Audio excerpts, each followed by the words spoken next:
Gustavo, es que el propio presidente anunció que el próximo mes de julio iba a ir a Naciones Unidas a denunciar al Estado colombiano, del cual él es jefe, porque no se ha cumplido con el acuerdo de paz.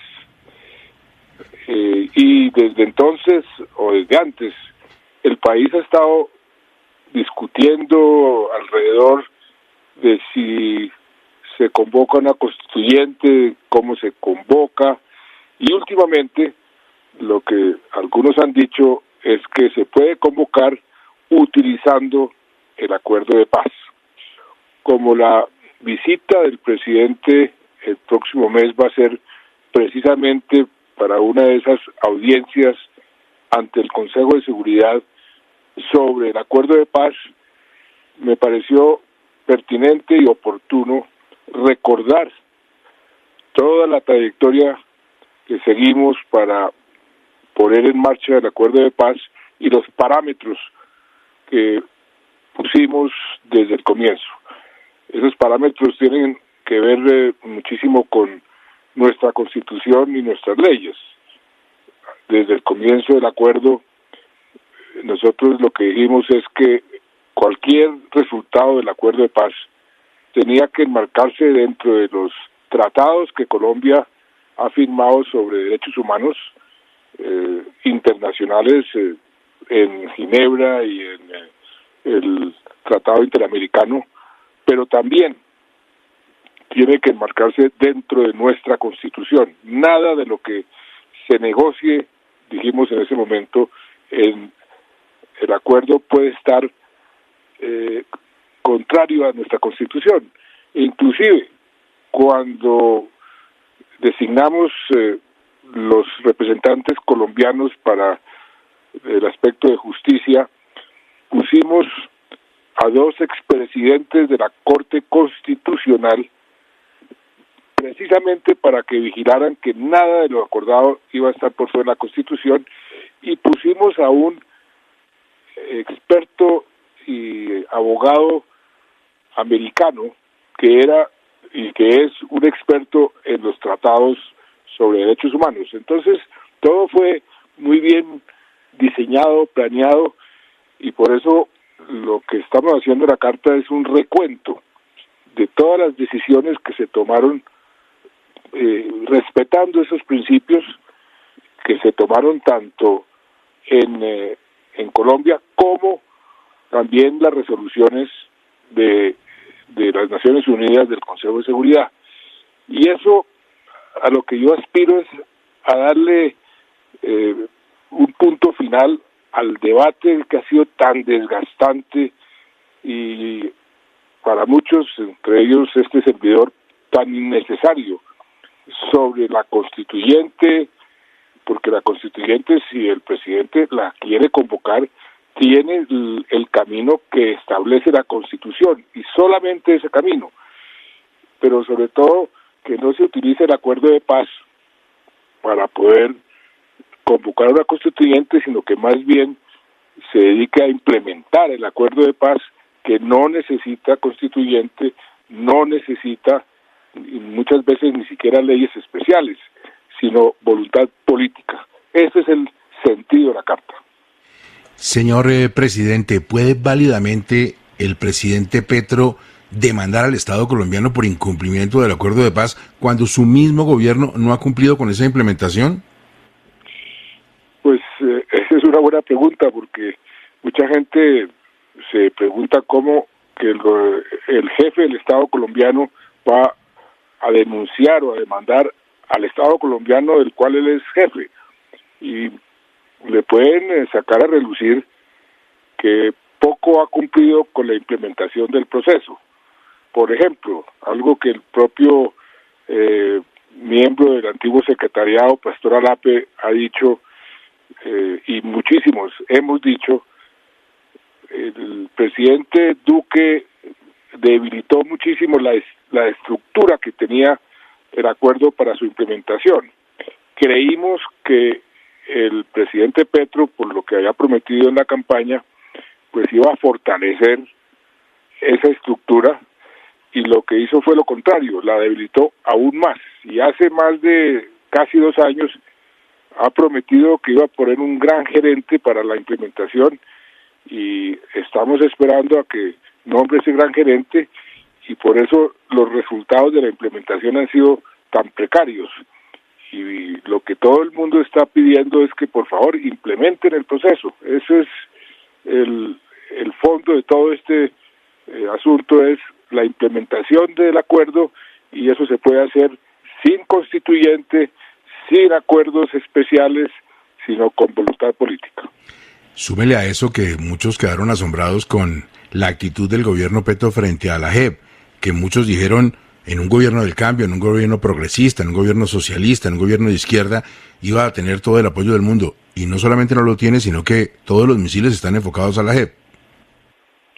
Pues lo de la JEP también fue resultado de una discusión muy profunda, muy extensa. Eso pasó por la Corte Constitucional y hay que respetar lo que la JEP tiene como jurisdicción especial y su independencia. Y por eso cualquier iniciativa o cualquier sugerencia que vaya en contra de esa independencia y de ese respeto, pues no debe ser aceptada. Ahora, hay algunas críticas a la JEP que son válidas, que se ha demorado mucho, que inclusive que se ha dedicado más a la verdad que a la justicia. Algunos dicen que eso pues no debería ser así porque la JEP debe estar dedicada exclusivamente a la justicia.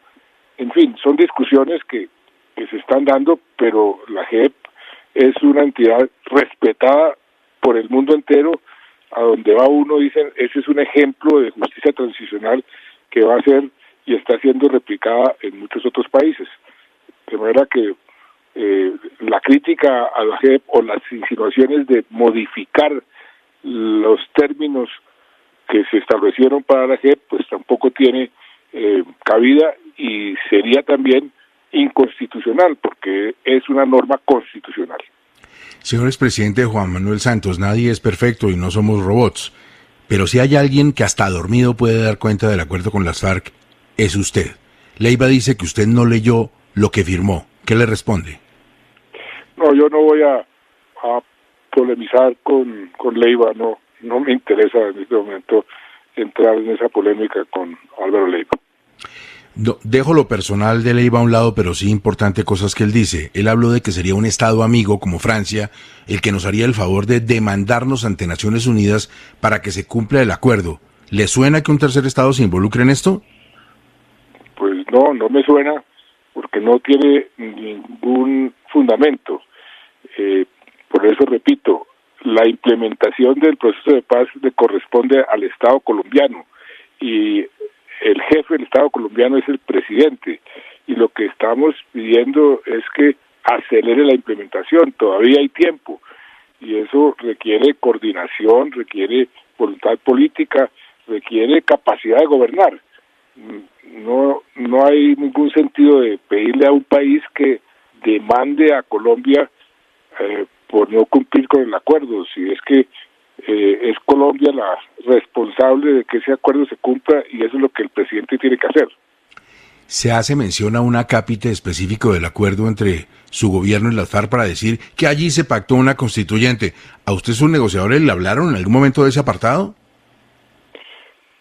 Es que la propuesta de una constituyente precisamente fue una de esas líneas rojas donde nosotros dijimos por ningún motivo.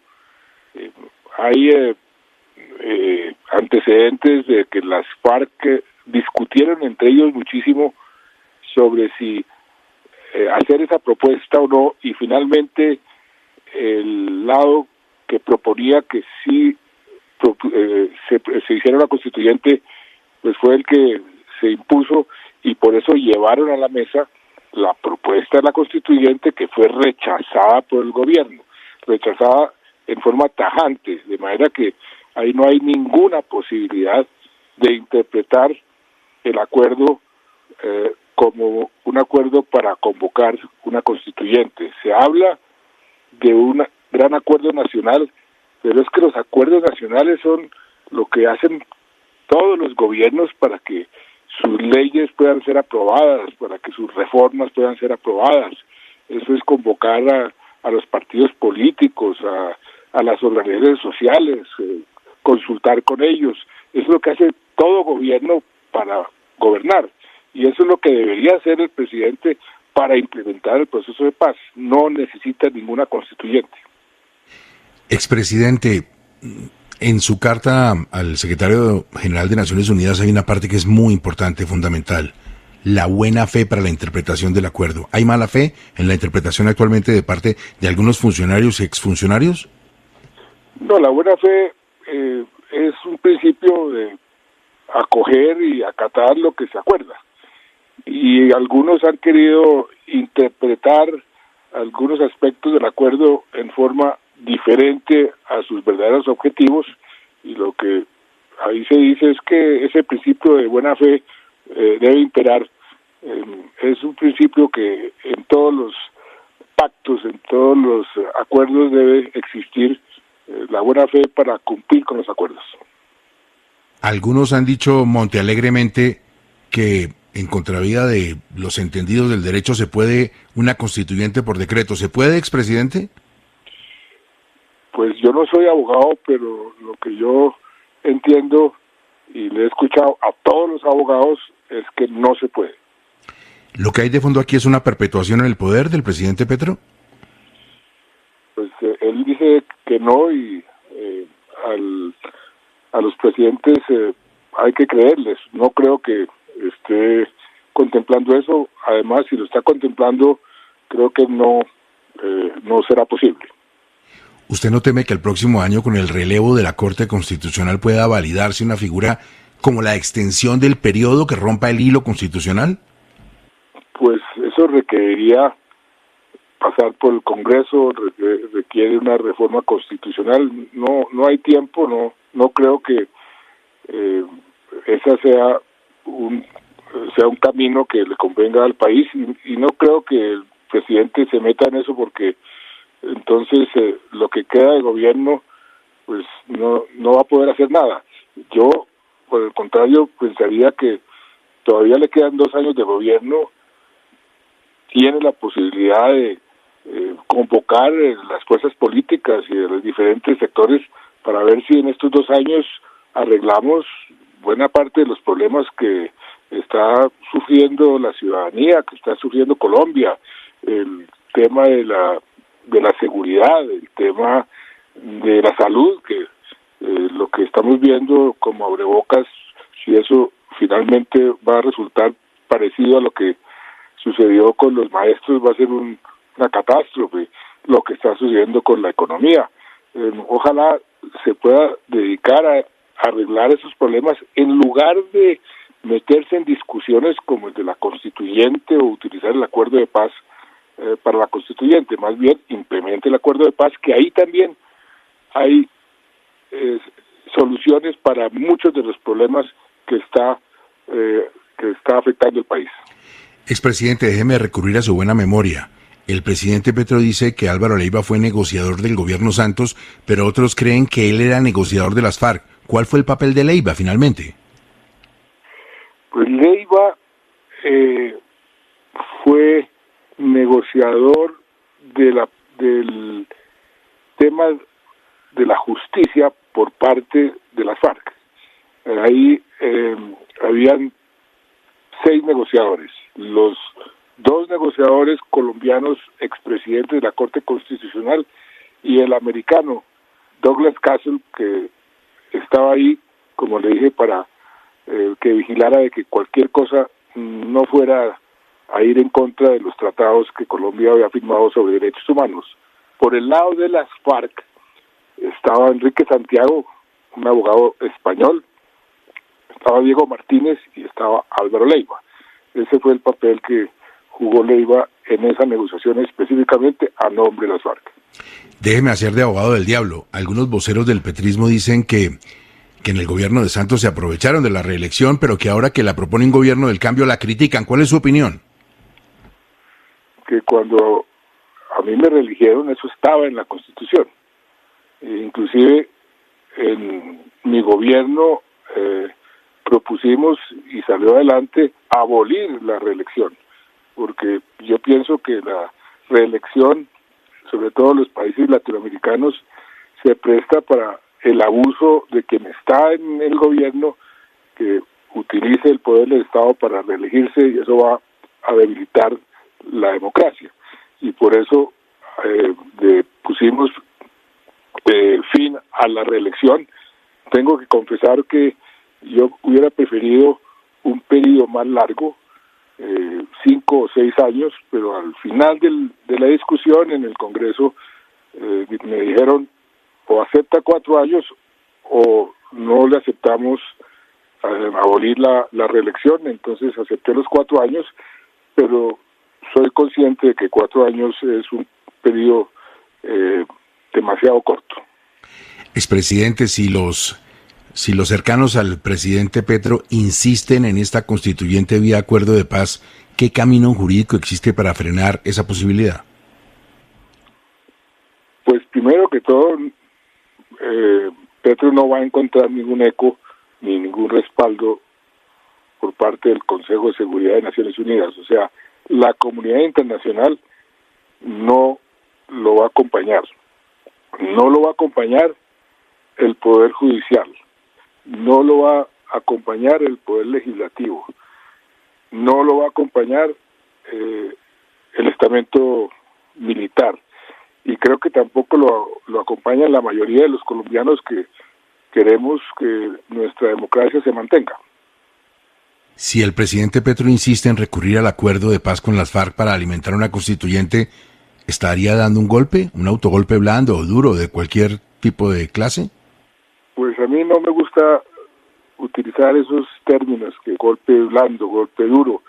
El presidente dijo que yo estaba dando un golpe simplemente por decir que la Constitución hay que respetarla. Pues entonces esa es una palabra que se ha demeritado, golpe blando o golpe duro. Lo que estaría es violando la Constitución, y creo que esa violación de la Constitución no sale adelante porque hay demasiados poderes reales que se opondrían. Presidente, le voy a hacer 3 preguntas finales, una que le va a molestar, una necesaria y una internacional. Comienzo con la internacional. ¿Cómo vio las elecciones en México y el resultado? Pues el resultado contundente. Ganó la candidata de López Obrador, del partido de López Obrador, por más de 30 puntos. Ojalá que esa gobernabilidad que adquirió con ese resultado la utilice, entre otras, para integrar a América Latina. Yo nunca he visto a América Latina tan desintegrada. Nosotros en este momento de nuestra historia tenemos unas grandes oportunidades, los latinoamericanos, pero si seguimos peleándonos los unos con los otros como estamos peleando, no vamos a poder aprovechar esas oportunidades. Y los países líderes son los países grandes, que son México y Brasil. Están obligados a ejercer un liderazgo para que la región se pueda integrar más y aprovechar las oportunidades. Bala, que le va a molestar, pero no conmigo. El ex canciller Leiva insiste en que usted conspiró contra Samper y quería tumbarlo.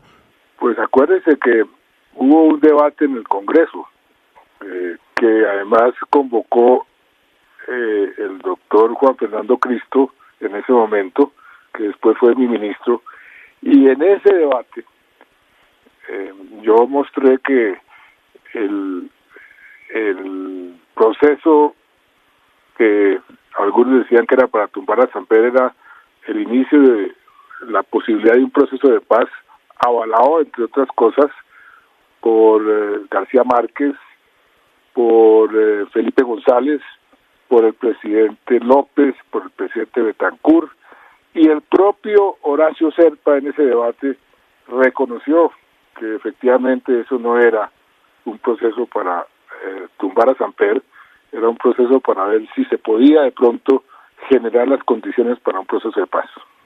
Quedó lista la molesta, la incómoda, también la internacional, y vamos con la necesaria finalmente, que creo que agradecerán todos los oyentes de Caracol Radio. Presidente, ¿cómo está viendo al país? Pues mire, lo estoy viendo con mucha incertidumbre, por eso ojalá podamos dejar de discutir cosas innecesarias e inconvenientes y desgastantes como el tema de la constituyente, porque eso no va a suceder, y nos dediquemos todos, y sobre todo los que tienen el poder en sus manos, a resolver los problemas crecientes que están sufriendo los colombianos. Yo les mencioné varios, el de la seguridad, el de la economía, pero ojalá sin tanta agresión y sin los ataques de un lado y del otro, porque eso es lo que no permite que se puedan generar acuerdos. Para que las democracias viven de las transacciones entre los diferentes sectores, pero si se insultan los unos con los otros, esta polarización, pues no vamos nunca a resolver los problemas a la gente. Voy a incumplir mi palabra con una ñapa que usted me va a agradecer, y es que aquí en 6 AM registramos hace unos días una carta muy interesante para pensar del grupo de los mayores al que usted pertenece, en el sentido de que los líderes se acabaron, se nos fueron los líderes, desaparecieron. ¿Dónde están los líderes, presidente? Pues eso fue una discusión que tuvimos ahora que nos reunimos en Brasil, muy interesante, sobre todo los líderes con visión de largo plazo, porque tenemos al frente problemas existenciales muy serios en el mundo, el problema del cambio climático, el problema de la posibilidad de una guerra nuclear, el problema de las pandemias, el problema de la inteligencia artificial, que requieren de liderazgos con visión de largo plazo, no simplemente pensando en las próximas elecciones, porque pensar solamente en las próximas elecciones lo que hacen es impedir que los líderes tomen decisiones, así sean impopulares, pero necesarias para salvar el planeta. Y ese liderazgo, infortunadamente, no se está viendo en ninguna parte. Por eso vemos a Rusia que no se habla con Estados Unidos, y a China que no se habla con Estados Unidos, y estamos viendo las guerras en Ucrania, la guerra en Israel y Palestina, y hay más de 100 conflictos en este momento en el mundo donde Naciones Unidas debería estar presente, o por lo menos tratando de evitarlas, y por las competencias geopolíticas no lo está haciendo. Entonces, por eso estamos diciendo que requerimos de unos liderazgos fuertes que puedan volver a encauzar la cooperación internacional hacia cosas mucho más positivas. Señor expresidente Juan Manuel Santos, muchas gracias por sus luces, su tiempo y su cariño por Colombia en Caracol Radio en 6 AM. A usted, muchas gracias y buen día para todos los oyentes.